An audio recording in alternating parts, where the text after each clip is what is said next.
Remember the sound of Midas drum gun, the thrill of cracking up in a vault for the very first time? For a lot of us, Fortnite Chapter 2 Season 2 was the absolute peak of the game. Many people will tell you it's one of the best, if not the best seasons in Fortnite history, but the easy answer you always hear, it's just nostalgia. That we only remember it so fondly because it dropped right as the world went into lockdown, leaving millions of us with nothing else to do. That's not the full story. Honestly, it's not even close. The real reason that season felt so special, because it was the one time every single piece of the game, the map, the story, the loot, the characters, all clicked in perfect harmony. It was a perfect storm, a moment when Fortnite became more than just a battle royale. It turned into a living, breathing world, and that's why it was so good.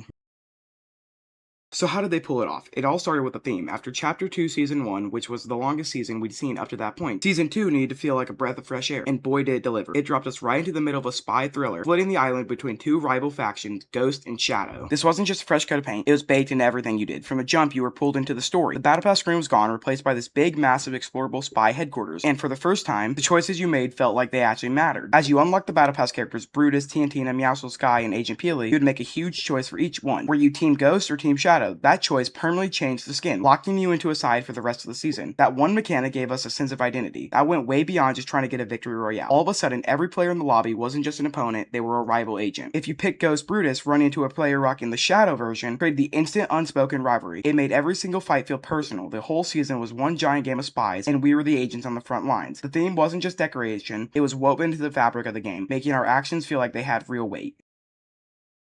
But a great theme is just a window dressing, without a world that brings it to life, and the Chapter 2 Season 2 map was one of the best Epic has ever built. The season launched with 5 new major locations: the Agency, the Grotto, the Rig, the Yacht, and the Shark. These weren't just new places to land, they were enemy layers, each one controlled by a specific character. Every one of these spots was guarded by AI henchmen, and a unique boss. The Grotto belonged to the hulking Brutus and his mythic minigun. The Rig was run by the explosive-obsessed Tiantina and her mythic Boombo, and the Shark was home of Sky, with her mythic Scar and her grappler you could use infinitely. These locations completely changed the game. They turned early game scramble for loot into a high-stakes heist.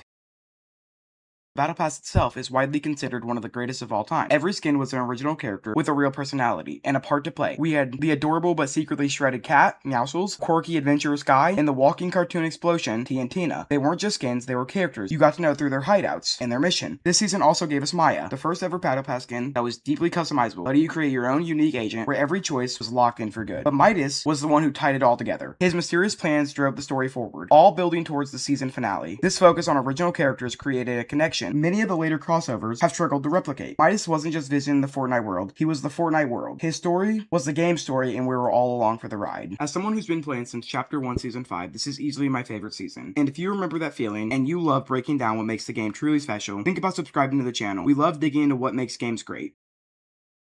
If the gameplay was the substance, the live event was pure spectacle. Chapter 2 Season 2 gave us not one, but 2 of what I consider the most iconic events this game has ever had. First up was Travis Scott, Astronomical. This wasn't just some in-game concert. It was a psychedelic, reality-breaking experience that completely shattered our expectations. For a virtual event, a giant Travis Scott stomped across the map while the world twisted and dissolved around us. We were suddenly underwater and then launched into outer space on a 10-minute visual journey. That was just breathtaking. According to Epic Games, over 12 million players were logged in for the first showing alone, with 27.7 million unique players participating in total. It was a genuine culture moment that proved Fortnite was becoming more than a game, it was a social venue. And then we got the grand final, the device. This was it. Of Midas' master plan, we all watched as this massive machine rose from under the Agency and tried to push back the storm. The event was a masterstroke of storytelling, full of shocking twists and incredible visuals. At one point, we were even teleported in a first-person view of an office, getting a bizarre peek behind the curtain of the Fortnite lore. It ended with the storm being replaced by a giant wall of water, a tsunami, that completely flooded the map and perfectly set the stage for Season 3. These events weren't just marketing, they were the unforgettable punctuation marks on the season's story. So was it really just nostalgia? No. The reason so many of us remember Chapter 2 Season 2 as a golden age is because everything worked. It took a strong, cohesive theme and built it into a map that told its own story. It introduced fresh gameplay with bosses and vaults that keep every match exciting. It gave us a roster of iconic original characters that we actually cared about. And it capped it off with 2 of the most legendary live events in gaming. Sure, it launched when we were all stuck at home, but it didn't just capture our time, it captured our imaginations. It was a sweet spot where the game was mature enough to deliver a polished, intricate design, but not so complicated that it lost its sense of fun. For a few incredible months, Fortnite was more than a battle royale. It was a world of spies, heists, and legends, and that's the real reason it was so damn good. What's your best memory from the season? Was it taking down Brutus at the Grotto,